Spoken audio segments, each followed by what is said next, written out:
Dali, Pak Mansur, dan juga para undangan peserta pelatihan penyembelihan hewan kurban Masjid Nurul Minin Jakarta 11 Mei 2025. Yang kami hormati Ustaz Mahmudi, Ustaz Jamal, Ustaz Wahid, Bapak-bapak dan sekalian peserta pelatihan penyembelihan hewan korban yang diadakan di Masjid Darul Mukminin ini. Insya Allah Allah izinkan kita, Allah ridho apa yang kita laksanakan. Nah tentunya atas izin Allah kita bisa dalam betul tempat ini. Biarpun bersingkat waktu, pengertian kurban Bapak baca aja sendiri, itu masalah hukum, masalah pengantar tentang fikihnya. Nah terus tapi kalau udah sampai kita ke lapangan, orang mau nyembeli itu bukan nyembeli kurban, udhiyah namanya. Hewan udhiyah, orang yang memberikan korban itu dibilang mudohi, bukan muqarriban. Beda lagi kan, bahasa Arab mau disambung-sambungin ke bahasa Indonesia lagi nyambung, ada tersendiri gitu kan. Nah terus dari segi masalah waktu berkurban, nah ini juga jangan asal gua mau kurban kapan bang, bulan Syawal, katanya masuk, ada waktunya tersendiri. Makanya ada ibadah yang kapan aja bisa, ibadah yang ada di waktu-waktu. Ibadah apa? Pergi haji. Kalau mau di bulan Zulhijjah ya umrah namanya, seperti itu. Bisa ya. Waktu berkurban kapan waktunya? Setelah sholat Idul Adha. Idul Adha itu setelahnya baru kita melaksanakan kurban sampai 3 hari yang tasyrik, 10, 11, 12, 13 ya, itu waktunya. Jadi kalau afdolnya setelah Idul Adha, tapi masih kita bisa melaksanakan kurban di tanggal 11, 12, 13 ya, paham waktunya itu. Terus ya waktu hewan yang dikurbanin, saya punya bang bebek sekebon buat mau kurban, ya kagak bisa bang, jual dulu beli sapi bisa, jangan bebeknya dipotong buat jadiin kurban. Jenis hewan yang dijadikan kurban ya. Nah terus bukan semua hewan yang bisa untuk dijadikan kurban, tidak. Yang ditetapkan tuh gibas, kambing, domba, terusnya sapi, unta, kerbau, yang seperti itu. Dan juga umur hewannya juga dibatasin pak, jangan baru lahir udah dikurbanin. Tunggu, untuk kambing itu masuk pada 1 tahun ya. Kalau sapi 2 tahun. Tuh kalau orang Jawa bilang udah kupak tuh giginya. Betawi apa Jawa sih? Ya, pokoknya gitu dah. Boel. Bahasa Jawa boel. Tulisannya susah tuh kalau pakai bahasa Jawa, kabar boel. Pul bisa dibaca pul, bisa baca poel. Tapi gompal. Lah. Gompal itu rontok loh. Iya berarti masih ada. Oh, masih ada ya? Gompal masih ada. Kemudian ada, nah ini ada ini aja. Hewan yang kita lewatin sedikit, cacat hewan kurban yang disepakati menjadikan tidak sah untuk dikurban. Itu ada 2, matanya picak. Dari awal ya, dari lahir semata yang dicacat, kakinya pincang,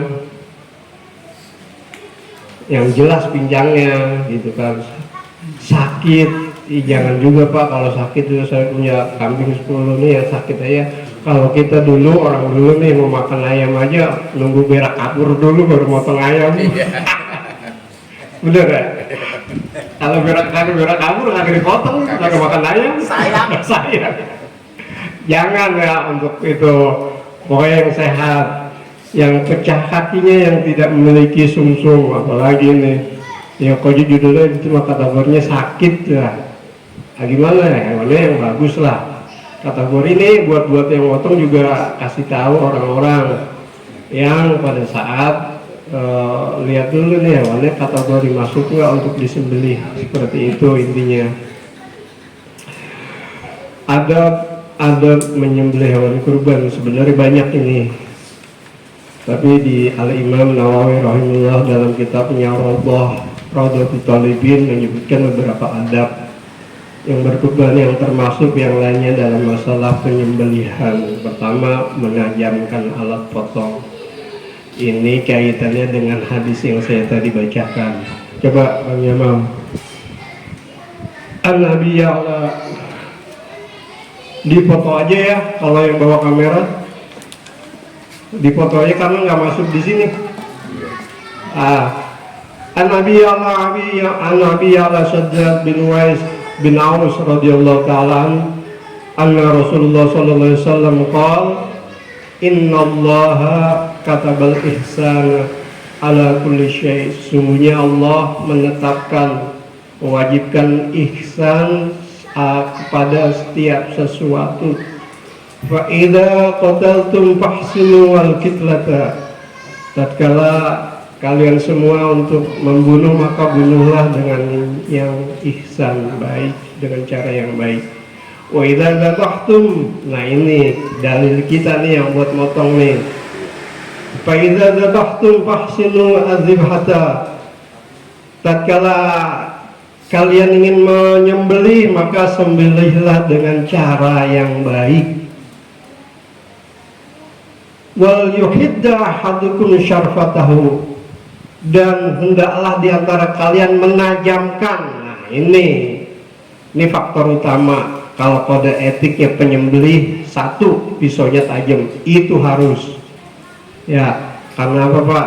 Katanya orang tuh kalau barang sesuatu yang tajam itu kena silet gitu lama, ketimbang kita kena kampak gitu langsung rasa nyeri.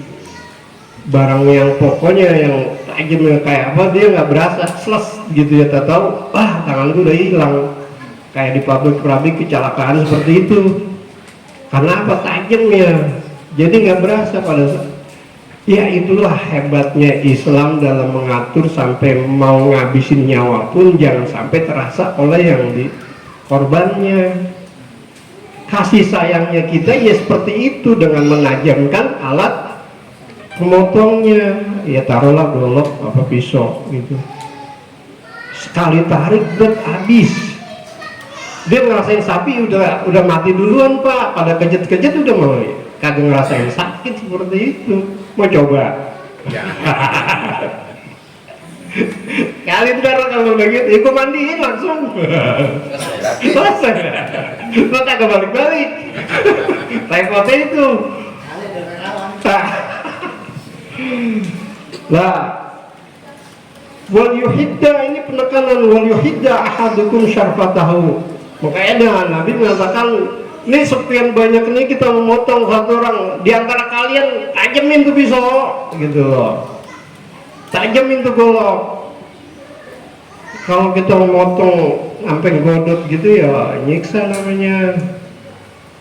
Karena apa? Benarnya yang untuk alat motong golok pisaunya kagak tajam. Nah, wal yurih dabihatahu, dan memberikan ketenangan kepada hewan yang disembelihnya, yang akan disembelih. Ini Pak tugas kita, gimana caranya supaya korban bisa, penyembelihan itu dikatakan ihsan. Bagaimana penyembelihan secara Islam dengan ihsan tersebut yang disampaikan oleh Nabi Muhammad SAW. Dan kalau saja kita nih mau ngapain gitu ya, mau taruhlah sekarang besok mau motong hewan kurban besok Idul Adha, ngasahnya kita itu dapat pahala nggak? Baru tahu kan? Kalau kita ngasah itu buat dapat pahala kan perintah Nabi untuk menajamkan pisau tersebut. Tapi ngasahnya jangan pas lagi membagiin warisan. Oh si anu lagi ngasah golok nggak ngeri tuh. Pada mikir semua tuh yang lagi pada mecak-mecak warisan itu. Ada nggak tuh kira-kira? Ada di sini orangnya. Baik, ini dalil buat kita gimana caranya kita menyembelih hewan dengan cara ihsan. Ya, bagaimana cara ihsan itu? Nah, nanti kita coba bongkar semua. Ya ini udah hampir sama sama Juleha. Jujur saya belum pernah ikut Juleha. Kursus dan pendaftaran 300.000, 200.000. Kalau kita alhamdulillah gratis, dapat makan siang lagi ntar dari hasil potongan kita juga, dan sekaligus kita buktiin gimana tuh hasilnya potongan kita. Begitu Bang. Baik, selanjutnya langsung aja ada yang, nah ini yang harus dijaga, artinya yang kita cari Pak. Ini doanya yang penting. Saya mendapat ijazah penyembelian dari Al-Mukarram Al-Mawfurullah Al-Ustaz Abi Marzuki. Beliau dari gurunya dan juga dapat dari orang tuanya Al-Mawfurullah Ustaz Hidayat, dan dari bapaknya Haji Mai turun ke saya waktu itu, Haji Matali juga, dan ada Bang Ali, dan saya dan satu lagi Bang Parjo. Ini doanya. Kalau diterangkan di dalam kitab Iqna karya Abi Suja, wa yustahabbu ala zabahi khamsata asya, disunahkan dalam menyembelih itu ada 5 perkara. Pertama, at-tasmiyah, membaca bismillah. Kedua, as-sholawatu, membaca sholawat. Ketiga, iqbalul kiblata, menghadap Ka'bah. Jadi menghadap kiblat itu orangnya sama hewannya menghadap kiblat ya, diusahakan itu, kecuali darurat. Dulu pernah saya pengalaman, nanti lama lagi, kalau pada saat itu sapinya lepas diikat dan nggak perlu, saya bilang sama penyembelih nggak usah ngadepin kiblat karena darurat, hewannya udah gaharan dia sama kita. Dan satu lagi Pak, Bapak nih kalau nanti mau nyembelih liatin dulu tuh hewan, minta izinnya juga. Nah ini bagian dari adab dan saya diajarkan oleh beliau seperti itu. Kalau sempat gitu sebelum motong ditelus, diliatin kan, minta izin dalam arti beredonya. Nah dalam hati aja Bang ngomong kan sang orang gila lagi ngomong sama sapi.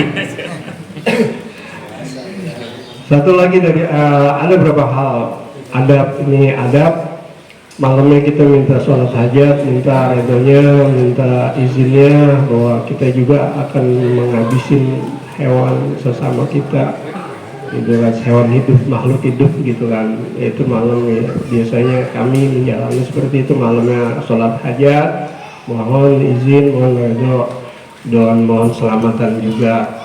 Terus sebelum menyembelih wudhu lah, yang lebih disunahkan lagi buat penyembelih ya, khusus ya, itu puasa 2 hari ya. Nah itu perlu buat yang nyembelih, sekalipun memang itu disunahkan untuk semua, tapi yang menyembelih kudu puasa ya. Buat saya sih pribadi itu harus puasa ya. Jadi hukumnya itu buat yang menyembelih gimana, ada nilai sedikit di atas gitu ya, lu harus puasa lah gitu 2 hari itu, padahal sama-sama yang lainnya juga sama puasa, tapi buat yang menyembelih lebih khusus lagi itu gitu. Terus Di sini ada bacaan. Nanti saya langsung kita sama-sama menerima ijazahnya ya. Pertama kita membaca Bismillah nih. Bismillahirrahmanirrahim. Kita udah ngadepin hewan kurban, hewan ya. Allahumma sholli ala sayyidina Muhammad wa ala sayyidina Muhammad. Allahu akbar, Allahu akbar, Allahu akbar, walillahil hamd. Doanya nih, Allahumma hadza minka wa bika wa ilaika taqabbal minna, atau misalnya kita nih yang menyembelih, taqabbal minni. Ya, ingat kalau saya sendiri nih misal besok Kang Takim mau korban, taqabbal minni. Ya, taqabbal ya karim kama taqabbalta min khalilika Ibrahim. Bismillahi Allahu akbar. Ya, Bismillahi Allahu akbar itu udah pisau udah narik dari bawah ke atas atau sistem dorong turun. Ya nanti kita praktekin, yang penting kita doanya dulu nih. Kama taqabbalta min khalilika Ibrahim. Ini doa beda sama yang lainnya. Kalau yang biasa umum tuh Allahumma hadza minka wa bika, udah itu doang. Nggak ada taqabbal minni, nggak, udah sampai situ doang. Coba dicari ditelusuri di Google. Yang ini Masya Allah dilengkapi ya karena ketawaduannya orang-orang kita dulu, karena seperti engkau terima ya Allah dari sembeliannya Nabi Ibrahim kekasihmu. Ini sebagai tawadu agar doa kita pada saat penyembelihan itu diterima. Dan sebenarnya juga kita ini adalah penjembatan, Pak. Jangan salah. Ada orang korban nih datang ke panitia, Pak, minta tolong sembelihin. Nah, tugas kita ini nih cuma nyampein doang. Nah, pahala kita pada saat dipotong itu dan potongannya dengan ihsan, kita dapat pahalanya kita. Kalau orang mau, nah sekarang kalau misalnya Kang Takim mau nyembeli sendiri, itu cengok kita. Iya kan? Yang dapat pahala, yang gua korban gua, yang motong gua, lu mau apa? Kan kayak gitu. Nah sekarang kita sebagai penjembatan ya harus baik-baik sama Allah. Gimana caranya kita minta pada Allah, kan begitu, Pak. Bukan semuanya kita. Ya pertama udah kita nyeksa sama hewan, lagi mau terima kita penjembatan doang. Ingat gitu. Nah nanti saya mengucapkan ajastukum, Bapak semua qabil itu ya. Bismillahirrahmanirrahim. Ajazani, saya mendapat ijazah min Abi Marzuki bin Haji Mair an masyayikhihi. Saya baca dulu. Bismillahirrahmanirrahim. Allahumma salli ala sayyidina Muhammad wa ala ali sayyidina Muhammad. Allahu akbar, Allahu akbar, Allahu akbar, walillahil hamd. Allahumma hadza minka wa bika wa ilaika taqabbal minna wa taqabbal minhu, atau minhu taqabbal ya karim kama taqabbalta min khalilika Ibrahim. Bismillahirrahmanirrahim. Allahu akbar. Ajaztukum. Baik, terima ya. Mudah-mudahan bermanfaat. Sebenarnya ini yang dicari. Nanti Bapak begitu dapat siapa dari ini, dan itulah namanya mutawatir, sambung sanatnya. Saya juga dapat ijazah untuk mandiin sama dari Bapak Ahmad dari Kongjuk ke Haji Mai Kong Ridwan. Itu saya generasi kelima di Kampung Duku. Oh, ijazah keilmuan namanya. Baik, sekarang apa kita ya, untuk lebih afdola ikutin saya dulu ya. Bismillahirrahmanirrahim. Allahumma sholli ala sayyidina Muhammadin wa ala ali Sayyidina Muhammad.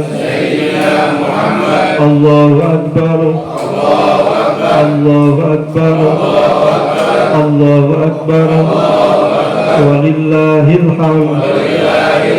Allahumma hadza minka wa bika wa ilaika taqabbal minna wa taqabbal minhu taqabbal ya karim kama taqabbalta min khalilika Ibrahim. Bismillahi Allahu Akbar. Ajaztukum qabiltu. Amin. Barakallah. Jangan hewan ya. Nah kemudian jujur bahwa pemotong itu nggak bisa apa-apa kecuali ada yang megangin pala, ada megangin kaki. Bahwa kita kerja tim, nggak bisa sendiri karena kita sifatnya sama-sama ingin mencari pahala. Nah,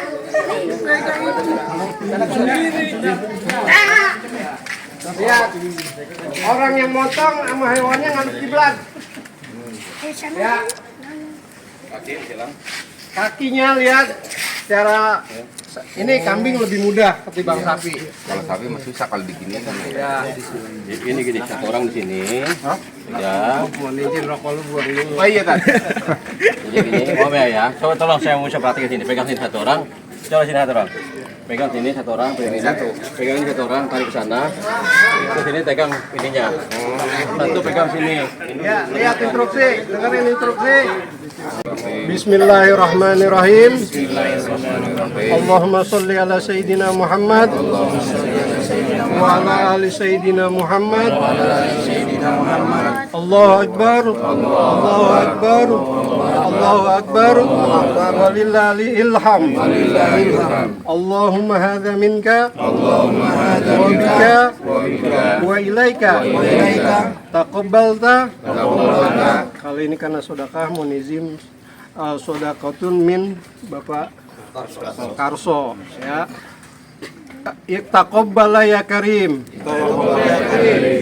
Kama taqabbalta khalilika Ibrahim.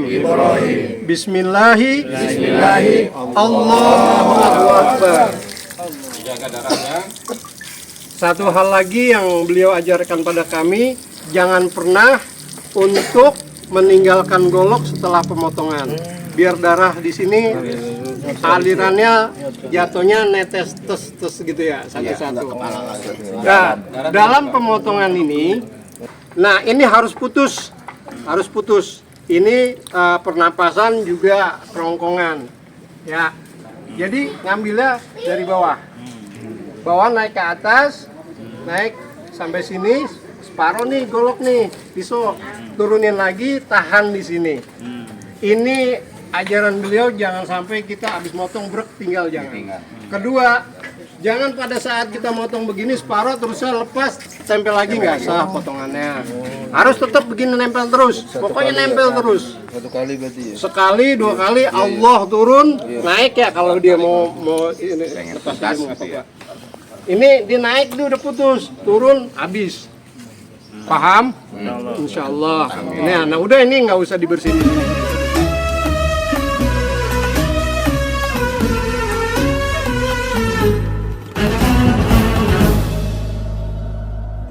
رقت عيناي شوقا ولطيبة ذرفت عشقا فأتيت إلى حبيبي فاهدأ يا قلب ورفقا صلي على محمد السلام عليك يا رسول الله السلام عليك يا حبيبي يا نبي الله السلام عليك يا رسول الله السلام عليك يا حبيبي يا نبي